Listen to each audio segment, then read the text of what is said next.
నగరాన్ని క్రీడా హబ్గా మారుస్తామని ఎన్నికల సమయంలో ఇచ్చిన మాట ప్రకారం కేంద్ర రాష్ట్ర ప్రభుత్వాల సహకారంతో రాజమహేంద్రవరం సిటీ ఎమ్మెల్యే ఆదిరెడ్డి శ్రీనివాస్ ఆ మేరకు కృషి చేస్తున్నారని తెలుగు యువత రాష్ట్ర ప్రధాన కార్యదర్శి నక్కా దేవి వరప్రసాద్ అన్నారు.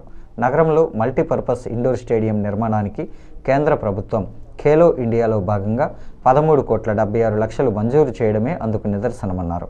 ఖేలో ఇండియాలో భాగంగా కేంద్రం మంజూరు చేసిన 13,76,00,000తో మల్టీపర్పస్ స్టేడియం నిర్మించనున్న విఎల్పురం సమీపంలోని పాత లారీ స్టాండ్లో స్థలంలో తెలుగు యువత రాష్ట్ర ప్రధాన కార్యదర్శి నక్కా దేవి వరప్రసాద్ ఆధ్వర్యంలో ఎమ్మెల్యే ఆదిరెడ్డి శ్రీనివాస్, ఎంపీ దగ్గుబాటి పురంధరేశ్వరుల చిత్రపటాలకు పాలాభిషేకం నిర్వహించారు. అనంతరం నక్కాదేవి 23వ డివిజన్ ఇన్ఛార్జ్ మార్కండేయశర్మ స్వామి, ఆలయం మాజీ చైర్మన్ ఎన్నమూరి దీపు మాట్లాడుతూ దశాబ్దాల కళ నెరవేరబోతోందన్నారు. సంస్కృతికి రాజధానిగా విరాజిల్లుతున్న నగరం క్రీడా హబ్గా కూడా మారబోతోందన్నారు. ముందుగా తెలుగు యువత నాయకులు, సభ్యులంతా నగరంలోని వివిధ ప్రాంతాల మీదుగా భారీ బైక్ ర్యాలీ నిర్వహించుకుంటూ విఎల్పురం పాతలారీ స్టాండ్కు చేరుకొని పాలాభిషేకం నిర్వహించారు.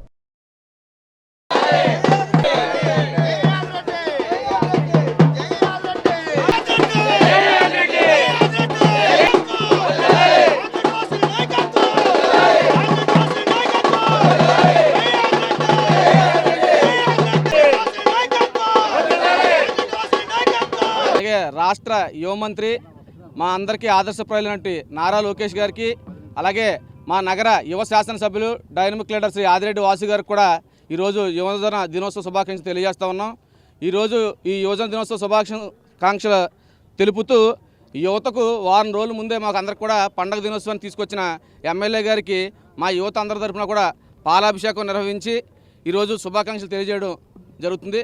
ఎందుకంటే ఎలక్షన్ ముందు మా ఎమ్మెల్యే గారు ఏదైతే హామీ ఇచ్చారో ఈ రాజమండ్రి నగరాన్ని క్రీడా నగరంగా తీర్చిదిద్దామని చెప్పారో ఆ విధంగా కృషి చేస్తూ ఈరోజు ఇక్కడ మల్టీపర్పస్ స్టేడియం నిమిత్తం రాజమండ్రి పార్లమెంట్ సభ్యులు ఎవరైన శ్రీమతి దగ్గుపాటి పురంధేశ్వరి గారు ఇద్దరు కృషితో కలిపి కేంద్రం నుంచి 13,76,00,000 రూపాయలు సుమారు ఖేల్ ఇండియా నుంచి నిధులు తేవడం జరిగింది. ఏదైతే హామీ ఇచ్చారో హామీకి అనుగుణంగా ఈరోజు కూటమి ప్రభుత్వం కేంద్రం నుంచి పట్టుబట్టి కేంద్ర నిధులు తేవడం జరిగింది. మా ఎమ్మెల్యే గారు మాటలు చెప్పే నాయకుడు కాదు, చేతలు చేసే నాయకుడు అని చెప్పి మరోసారి ఈ సందర్భంగా తెలియజేస్తా ఉన్నాం. ఆదిరెడ్డి వాసు గారు ఏం చేస్తున్నానో మరి ప్రెస్ మీట్ పెట్టారో చెప్పడం జరిగింది. టూరిజం డెవలప్ చేస్తాను, టూరిజం డెవలప్ చేస్తాను, స్పోర్ట్స్ డెవలప్ చేస్తానని చెప్పి ఆ రోజు చెప్పడం జరిగింది. ఆ విధంగానే 14 కోట్లు ఇంచుమించు స్టేడియంకి నిధులు తీసుకురావడం జరిగింది, ఇంచుమించు 18 నెలల్లో. అంటే ఆయన ఏం చెప్తారో అదే చేస్తారు. లేనిపోని గాలి మాటలు చెప్పడం కానీ ఇలాంటివి ఏమీ చేయరు.